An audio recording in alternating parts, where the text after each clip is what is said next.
I always knew the new Labour government would have a different perspective on biology than the textbook I had at school. I must admit, I'm surprised that yesterday we lose a health minister who looks forward to the death of constituents, and today we get a health minister who, we're told, believes that people can become llamas. I'm sure there's a bit of front page nonsense to the Sun's headline, but they choose the llama story because it shows the idiocy of the wokerati. The woke intelligentsia can't believe that anyone can't define themselves as anything. It's an article of the religion that you can become anything you want to be. Want to be the moon? Okay. There's a child in a British school apparently who thinks that. Want to be a cat? Well, what did the teacher tell the students? Them and their parents were bad people who didn't deserve to be at the school? But this is important because health is about delivering health outcomes for all.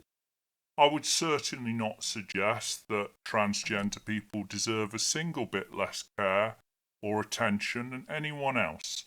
My concern is that the modern obsession is that where you have less than 1%, really 1 in 1,000 people who identify as transgender, yet in the culture war, we have such an obsession with that 1 in 1,000 that sentences have to be rewritten, textbooks have to be rewritten.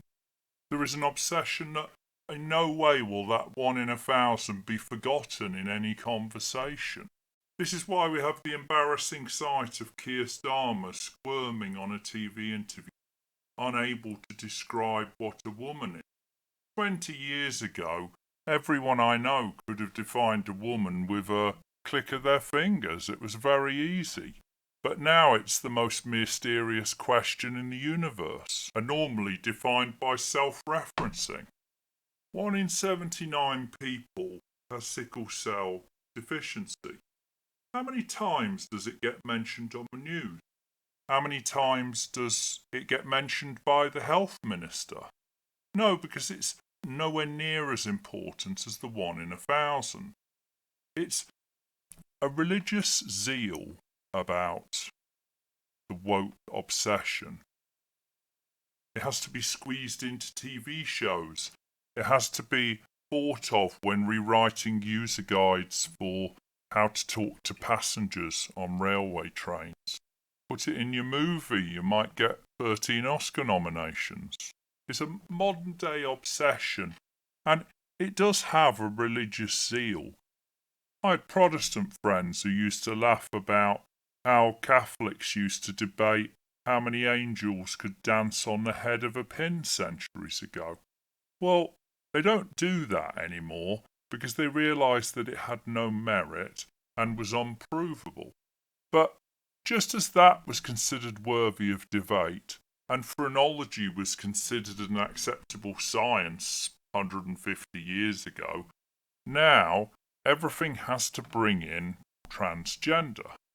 And I'm glad that we are a more compassionate society towards transgender, that we're more considerate of them, that there's more care for them, just as I hope there's cares for everyone, regardless of what health or issues they have.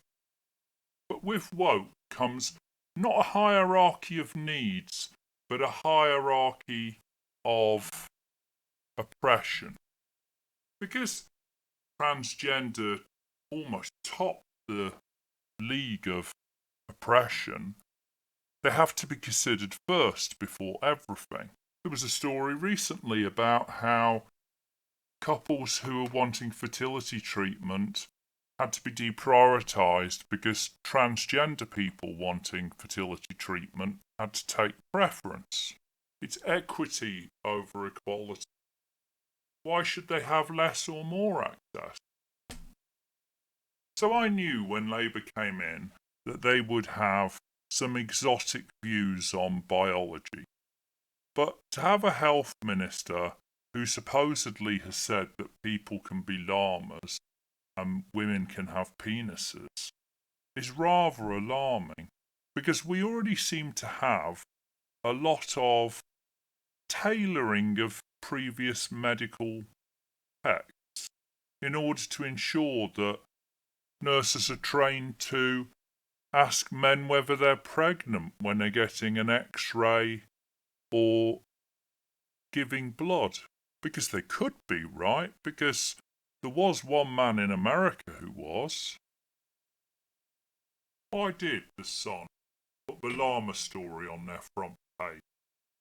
Because unlike cabinet ministers and the North London intelligentsia, the rest of the country realise that there are certain immutable facts you can't change.